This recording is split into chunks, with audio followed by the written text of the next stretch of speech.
வெண்ணிலவை பூவாய் வைப்பேனே, வானவிலையுடையாய் தைப்பேனே. உனக்காக ஏதும் செய்வேன், நீ எனக்கென செய்வாயோ. இந்த ஒரு ஜென்மம் போதாது, 7 ஜென்மம் எடுத்தும் தீராது. அந்த தெய்வம் உன்னை காக்க தினம் தொழுவேன் தவறாது. என்ன நான் கேட்பேன் தெரியாதா, இன்னமும் என் மனம் புரியாதா.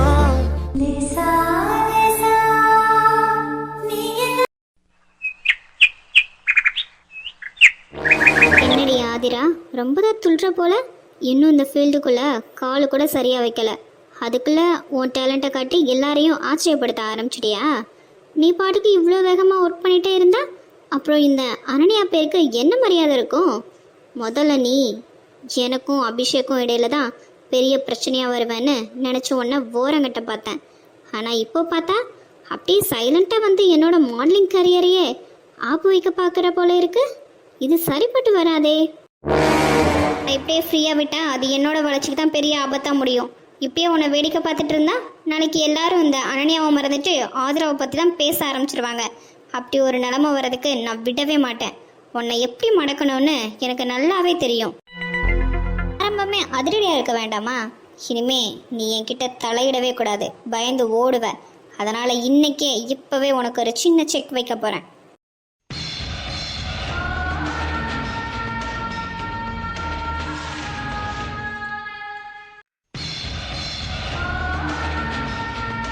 ஏம்மோ, நம்ம இவ்வளோ காஸ்ட்லியான ட்ரெஸ்லாம் பார்த்ததே இல்லைல்ல.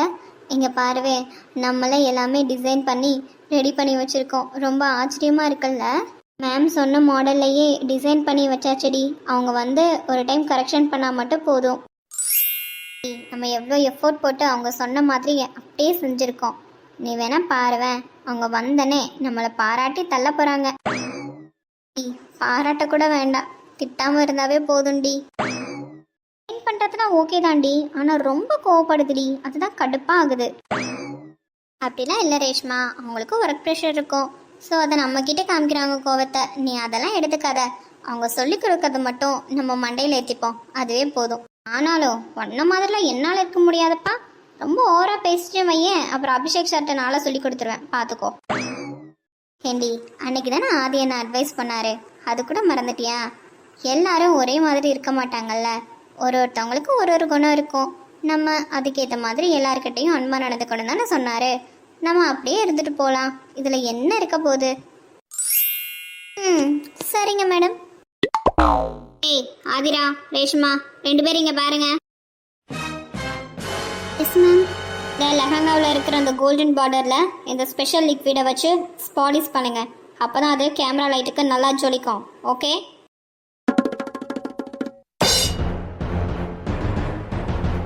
இது கெமிக்கல் ஸ்ப்ரே மாதிரி இருக்கே. இது ட்ரெஸ்ஸில் அப்ளை பண்ணால் ட்ரெஸ் பாலாயிடுமே. அதுவும் காஸ்ட்லியான ஒரு செலிப்ரிட்டியோட ட்ரெஸ்ஸே. இவங்க தெரிஞ்சுதான் சொல்கிறாங்களா இல்லை தெரியாமல் சொல்கிறாங்களா? ஏய், நான் சொன்னது என்ன புரிஞ்சுதா இல்லையா உனக்கு? மேம், இது பார்த்தா கெமிக்கல் மாதிரி இருக்கே, துணியில் பட்டால் வீணாயிடாதா? ஹே ஆதிரா, நான் இங்கே 6 இயர்ஸாக இருக்கேன். எனக்கு தெரியாததா உனக்கு தெரிஞ்சிட போது. ஒழுங்கா நான் சொன்னது செய், இல்லைனா இப்பவே வேலையை விட்டு வெளியே போயிடு. ஆதிரா, நீ எதுக்கு பயப்படுற? மேடம் சொல்லித்தான் நம்ம அந்த ஒர்க் பண்ண போறோம், அப்புறத்துக்கு நீ பயப்படுற? அவங்க சொன்ன மாதிரி நம்ம செஞ்சிடலாம். வா, 1/2 hourல வருவேன், ரெடியா இருக்கணும். ஓகே?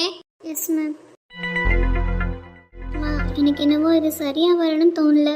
இது எவ்வளோ காஸ்ட்லியான ட்ரெஸ்ஸு, ஏன் அந்த அனன்யா மேம் இப்படி பண்றாங்கன்னு எனக்கு சுத்தமாக புரியலடி. எனக்கு என்னமோ வந்ததுலேருந்து நம்மளை பார்த்தாவே அவங்களுக்கு சுத்தமாக பிடிக்கலடி. ஏதாச்சும் ஒரு ப்ராப்ளமில் மாட்டி விடணும் கூட இப்படி பண்ணியிருக்கலாம்ல. நமக்கே தெரியுது இது கெமிக்கல், இது ட்ரெஸ்ஸில் பட்டால் ஹோல் ஆகிடும்ட்டு. நீ பாருவேன், இன்னும் ஒரு 5 to 10 minutesல இந்த ட்ரெஸ் எல்லாமே ஹோல் ஆகிடும்டி. எப்படி இதை நம்ம ரெடி பண்ண போகிறோம் எனக்கு சுத்தமாக புரியல. அதுவும் இல்லாமல் இது ரொம்ப ரொம்ப காஸ்ட்லியான ட்ரெஸ்ஸு. கெஸ்ட்டு என்ன நினைப்பாங்க சொல்லு?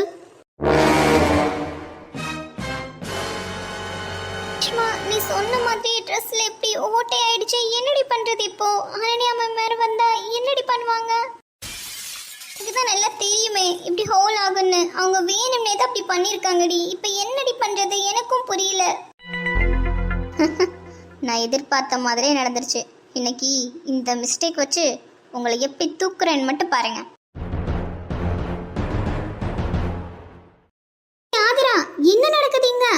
2 பேர் சேர்ந்து இந்த ட்ரெஸ்ஸை என்ன பண்ணி வச்சிருக்கீங்க? ஐயோ, இது எவ்வளவு பெரிய செலிபிரிட்டியோட முகூர்த்த ட்ரெஸ் தெரியுமா? இதை இப்படி பாழாக்கிட்டீங்களே. உனக்கெல்லாம் அறிவில்லை ஆதிரா. நீ வேணும்னே தான் இதை பண்ணிருக்க. அபிஷேக் மேல உனக்கு இருக்கிற ஆசையால இந்த ஸ்டுடியோ பேரை கெடுக்க பாக்குறியா? என்ன மேடம், இப்படி தேவையில்லாம எங்க மேல வீண் பழிய போடுறீங்க? நீங்க சொல்லிதானே இந்த கெமிக்கலை நாங்க அப்ளை பண்ணோம். நீங்களே அப்புறம் இப்படி சொல்றீங்க? என்ன பொய் பேசிட்டு இருக்க? என்ன கனவு உலகத்துல இருக்கியா? இது எவ்வளவு பெரிய காஸ்ட்லியான ட்ரெஸ் தெரியுமா? இது உன்னால கொடுக்க முடியுமா சொல்லு? முதல்ல என் கண்ணு முன்னாடி நிக்காத. Get out. செகண்ட்ல இருந்து உனக்கு இந்த ஸ்டுடியோக்கும் எந்த வித சம்மதமும் இல்ல. அபிஷேக் கேட்டா நான் சொல்லிக்கிறேன். உன்னோட வண்டவாளத்தை நான் எக்ஸ்பிளைன் பண்ணிக்கிறேன். கிளம்பு முதல்ல. Get lost. இங்க பாருங்க, எங்க மேல எந்த வித தப்பும் இல்ல. நீங்க சீனியர்ன்ற ஒரு காரணத்துக்காக தான் உங்களை மதிச்சு பேசிட்டு இருக்கோம். ஆனா தேவையில்லாத வீண் பழியை எங்க மேல போட்டுட்டு இருக்கீங்க. இது சரிப்பட்டு வராது மேடம். நானும் உண்மையா சொல்லுவேன், பாத்துக்கோங்க. ஹே, உன்னால என்ன செய்ய முடியுமோ பண்ணிக்கோ. இங்க நான் தான் இன்சார்ஜ். நான் சொல்றதான் யாரா இருந்தாலும் கேட்கணும். ஓகேவா? Get lost. நீங்க தப்பு பண்றீங்க மேடம். வீண் பழிய தேவையில்லாம எங்க மேல போடுறீங்க. இது நல்லதுக்கு இல்ல மேடம். அது எது கெட்டது எதுன்னு எனக்கு ரொம்ப நல்லாவே தெரியும். நீங்க கூட இருந்தாதான் எனக்கு கெட்டதே. கிளம்புங்க முதல்ல 2 பேரும்.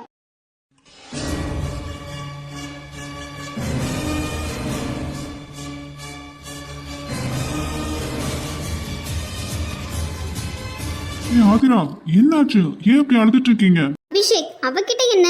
நீ பொறுமையா பேசிட்டு இருக்க. இவ நம்ம பெரிய ஆர்டரை சொதப்பிட்ட தெரியுமா?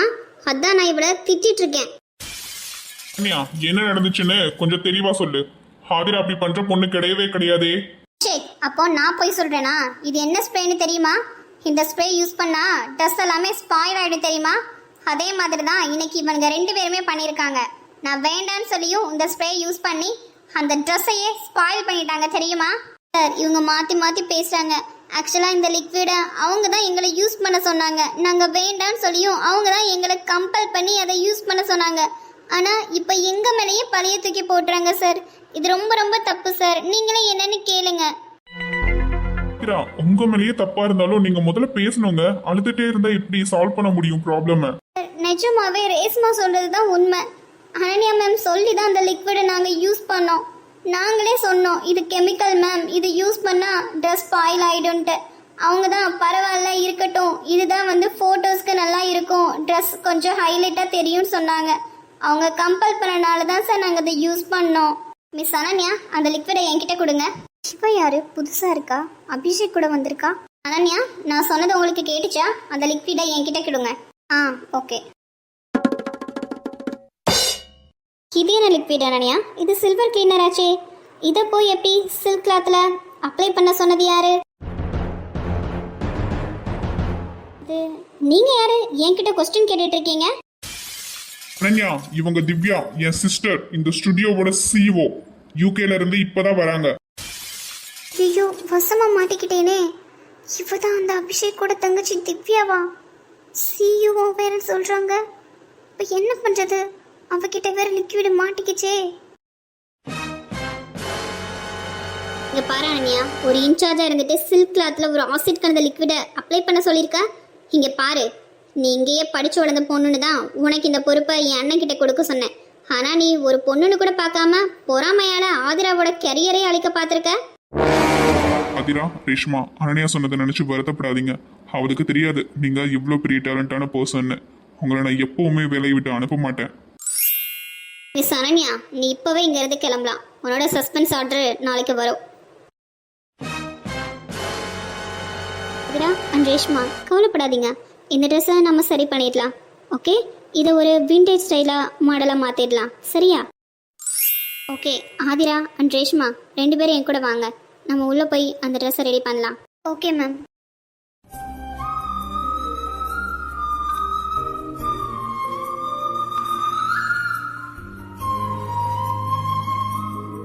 பாருங்க ஆதிரா, இனிமே யாராவது உங்களை திட்டினாவோ வேற ஏதாவது கடுமையா பேசினாவோ என்கிட்ட சொல்லுங்க. இந்த ராக்ஸ்டார் உங்களுக்காக எதையும் செய்வேன். உங்க கண்ணுல இருந்து இனி ஒரு சொட்டு தண்ணீர் கூட வந்தா அது என்னால தாங்கிக்க முடியாது. கண்டிப்பா சார்.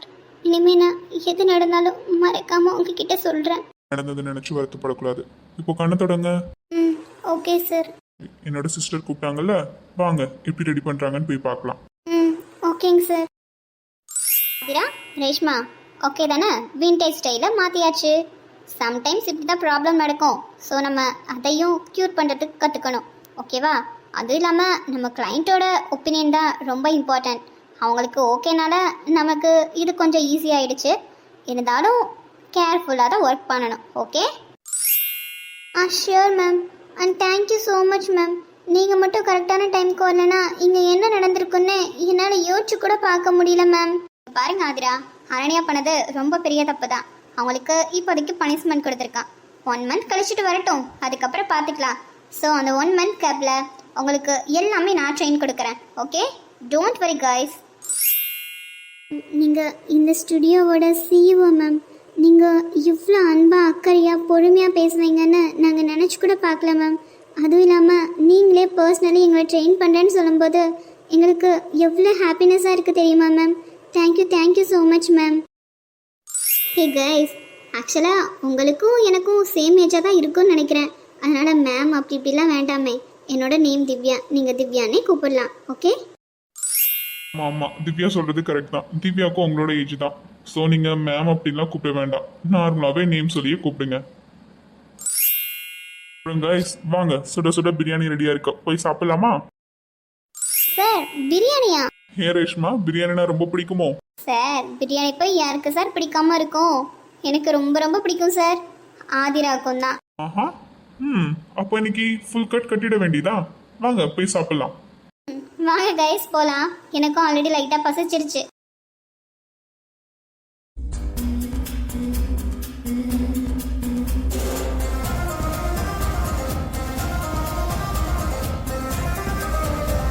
ஹலோ கைஸ், எப்படி பார்த்துட்டே இருந்தா எப்படி? எல்லாரும் சாப்பிடுங்க. நீங்களும் சாப்பிடுங்க திவ்யா. அப்புறம் ரேஷ்மா அண்ட் ஆதிரா, உங்களை பற்றி சொல்லுங்க. நாங்களும் கொஞ்சம் தெரிஞ்சுக்கணும்ல. என்னை பற்றி சொல்லணும்னா நான் பிறந்தது வளர்ந்தது எல்லாமே கோயம்புத்தூர் தான் திவ்யா. எங்கள் வீட்டில் அம்மா அப்பா அப்புறம் ஒரு அண்ணா இருக்காங்க. அப்பா சூப்பர் மார்க்கெட் பிஸ்னஸ் பண்ணுறாங்க. அண்ணா ஐடியில் ஒர்க் பண்ணுறாரு. அம்மா ஹவுஸ் ஒய்ஃப் தான். எங்களுக்கு சொந்தமாக ஒரு வீடு இருக்குது. அப்புறம் எங்கள் கிராமத்தில் தென்னந்தோப்பு இருக்குது. அவ்வளோதான். ஆனால் எங்களுக்குன்னு பெருசாக சொந்தம் பந்தானே யாரும் இல்லை. ஏன்னா அம்மாவும் அப்பாவும் லவ் மேரேஜ் பண்ணிக்கிட்டவங்க. ஆரம்பத்தில் ரொம்ப கஷ்டப்பட்டு தான் இப்போ இந்த நிலைக்கு வந்திருக்காங்க. இப்போ ஒரு செட்டிலான ஃபேமிலியாக சந்தோஷமாக இருக்கேன் மேடம். ஓ, அப்போ ஹோம் ஸ்வீட் ஹோம். அம்மா அப்பா கூடவே ஒரு அண்ணன். நினச்சி பார்க்கவே எவ்வளோ நல்லா இருக்குல்ல.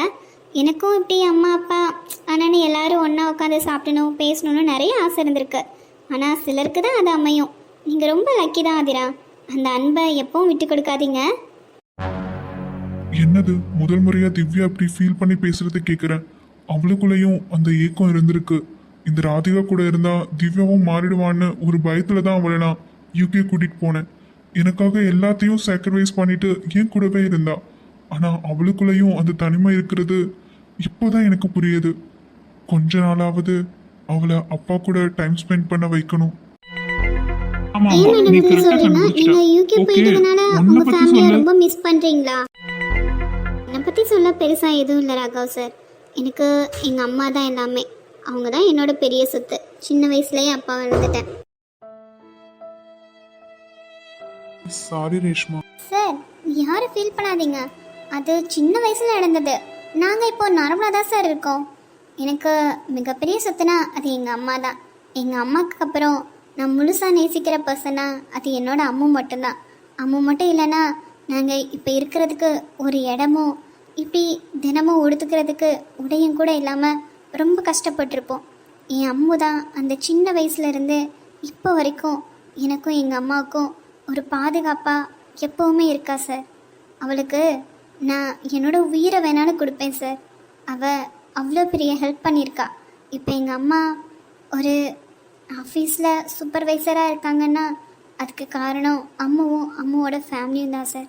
ஏன்னா சின்ன வயசுலையே அப்பாவை இழந்துட்டு அம்மா என்னை ரொம்ப கஷ்டப்பட்டு தான் வளர்த்துட்டு இருந்தாங்க. ஒரு கேம்ப் அப்போ தான் ஒரு சின்ன கிராமத்தில் அம்மு என்னை வந்து பார்த்த உடனே என்னோட நிலைமையை பார்த்து அப்போவே கையோட என்னை கூட்டிகிட்டு வந்து இப்போ வரைக்கும் என்னையும் எங்கள் அம்மாவையும் கேர் பண்ணி பார்த்துட்ருக்கா. அம்மா இப்போ ஒரு நல்ல வேலையில் இருக்காங்க. நானும் நல்லா படித்து இப்போ இங்கே இருக்கேன் சார். அதுக்கு எல்லாத்துக்குமே காரணம் என்னோட அம்மு மட்டும்தான். என் அம்முக்கு என்னோட உயிரை கூட கொடுப்பேன் சார். என்னோட சொத்துன்னா அது எங்கள் அம்மாவும் அம்மு மட்டும்தான் சார்.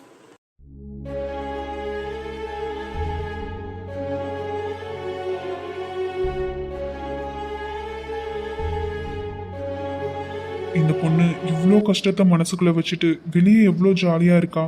இவளை பார்க்கும்போதே ஏதோ ஒரு ஈர்ப்பு வருது. இவளை கண்டிப்பா ஒரு நல்ல பொசிஷனுக்கு கொண்டு வரணும். அதுக்கு நான் உறுதுணையா இருப்பேன் ரேஷ்மா, எப்பவுமே.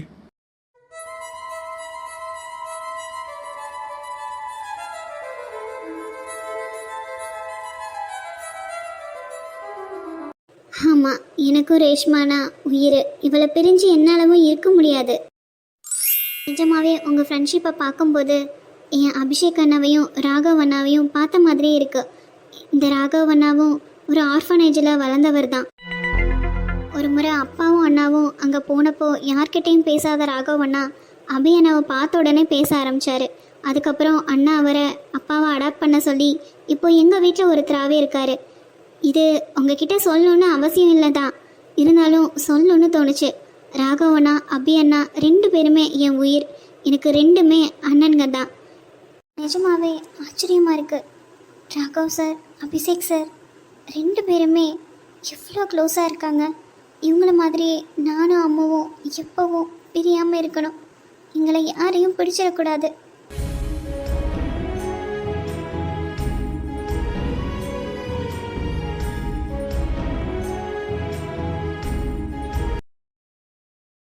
என்ன ஆதிரா, ஃபுட்டெல்லாம் ஓகே தானே? உங்களுக்கு இந்த டேஸ்ட் பிடிச்சிருக்கா? சாப்பாடு திருப்தியாக இருக்கான்னு தெரிஞ்சுக்க தான் கேட்டேன். என்ன சார் இப்படி ஒரு கேள்வி கேட்டீங்க? நிஜமாவே சொல்கிறேன் சார், நான் இவ்வளோ நாளாக இவ்வளோ டேஸ்டியான பிரியாணி சாப்பிட்டதே இல்லை. செமையாக இருக்குது சார். தேங்க்யூ. டீயா, உனக்கு பிடிச்சிருந்தா எனக்கு ரொம்ப சந்தோஷம்தான். என்னென்னா பிரியாணி எப்படி இருக்குன்னு என்கிட்ட கூட கேட்காம கரெக்டாக ஆதிரா கிட்ட மட்டும் கேட்குறேன். நான் நோட் பண்ணிகிட்டே தான் இருக்கேன். அவன் மேலே உனக்கு ஏதோ ஒரு ஸ்பெஷல் கவனிப்பாக இருக்குது. எக்ஸ்ட்ரா கேர் கொடுக்குற மாதிரி தெரியுதே. ஹே திவ்யா, சும்மா இருக்க மாட்டியா? அவ என்னோட வார்த்தைகளை நம்பி எனக்காக வேலைக்கு வந்த பொண்ணு. அவளை பத்திரமா பார்த்துக்க வேண்டியது என்னோட கடமை தானே. ஒரு நல்ல ஃப்ரெண்ட்லியான பாஸா நான் அக்கறையா கேட்டதுக்கு நீ ஏன் இப்படி தப்பு தப்பா யோசிக்கிற? எக்ஸ்ட்ராலாம் எதுவும் யோசிக்காத. ஜஸ்ட் ஒரு குட் ஃப்ரெண்ட்ஸ், அவ்வளோதான். எனக்கு என்னவோ நீ பார்க்குற பார்வை அந்த அக்கறையெல்லாம் வெறும் ஃப்ரெண்ட்ஸ் மாதிரி தெரியலையே சார். நீ ஏதோ பிளான் பண்ணி தான் அவளை அப்பாயின்மெண்ட் பண்ணியிருக்கியோன்னு தோணுது. இங்கே இருக்கிற வரைக்கும் ரூட் விட்டுறது ஓகே, ஆனால் இன்னும் 1 மாதத்தில் யூகே போயிடுவோம். அங்கே போயிட்டா என்ன பண்ணுவேன்? தேவையில்லாமல் மனசை அலைய விடாத ராக் ஸ்டார். அதிப்பாவி, என்னடி என்னடமா பேசிட்டு இருக்க? நான் நார்மலா கேட்டதுக்கு நீ இப்படி கதை எழுக்கிற? நான் கனவுல கூட அப்படி நினைக்கலடி. நான் சும்மா இருந்தாலும் நீயே ஏதாவது கிளப்பி விட்டுருவ போல இருக்கே. ஒழுங்கா சாப்பிடு திவ்யா, அவ சின்ன பொண்ணு, அவளை போய் இப்படி சொல்ற. திவ்யா, என்ன நீ இது ஏதோ உளறிட்டு இருக்க? அண்ணா, எனக்கு என்னவோ அந்த பொண்ணு உனக்கு செமையாக மேட்ச் ஆகும்னு தோணுது. இத்தனை வருஷத்தில் உன்கிட்ட நான் எப்போவாது இப்படி பேசியிருக்கேனா? ஆனால் இப்போ நானே சொல்கிறேன்னா அதில் ஏதோ விஷயம் இருக்குன்னு தானே அர்த்தம். நீ வெறும் ஸ்டாஃபாக மட்டும் அவங்க பார்க்காம வேற ஒரு ஃபீல்டில் பாரு, அவள் உனக்கு டிஃப்ரெண்ட்டாக தெரியவா. திவ்யா, என்னாச்சு உனக்கு? ஏன் அப்படிலாம் பேசிட்டு இருக்க? போதும் நிறுத்து, இதெல்லாம் வேலைக்கு ஆகாது. வேலைக்கு ஆகும்னா வேணும்னா ஒன்று பண்ணு. இப்போ அவளை நார்மலாக பார்க்காம மனசுக்குள்ள ஒரு ஸ்லோ மோஷனில் ஒரு பாட்டோ இல்லை ரொமான்டிக் பிஜிஎம்மோ ஓட விட்டு அவளை பாரு. உனக்கு அவள் மேலே ஒரு சின்ன இன்ட்ரெஸ்ட் இருந்தால் கூட அந்த நிமிஷம் அவள் உனக்கு புதுசாக தெரியவா. ட்ரை பண்ணி பாரு. என்னது, என்னைக்கு இல்லாம திவ்யா அப்படி சொல்ல மாட்டாளே. சரி, அவளுக்காக ட்ரை பண்ணி பார்ப்போம். பண்ண முடினா நம்மளை சுத்தி ஏதோ ஃபால்ஸ் இருக்கிற மாதிரி தெரியுது. ஹார்ட் பீட் ஒரு மாதிரி படப்படன்னு துடிக்குதே. ஏதோ வேகமா காத்தடிக்கிற மாதிரி இருக்கு.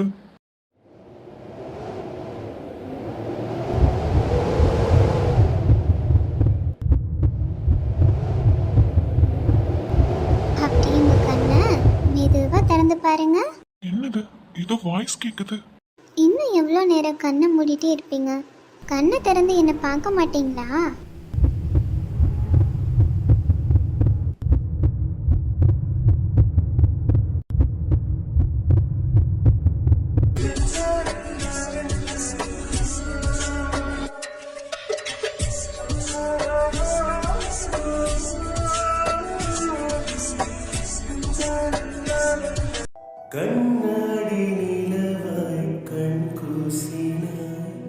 வெண்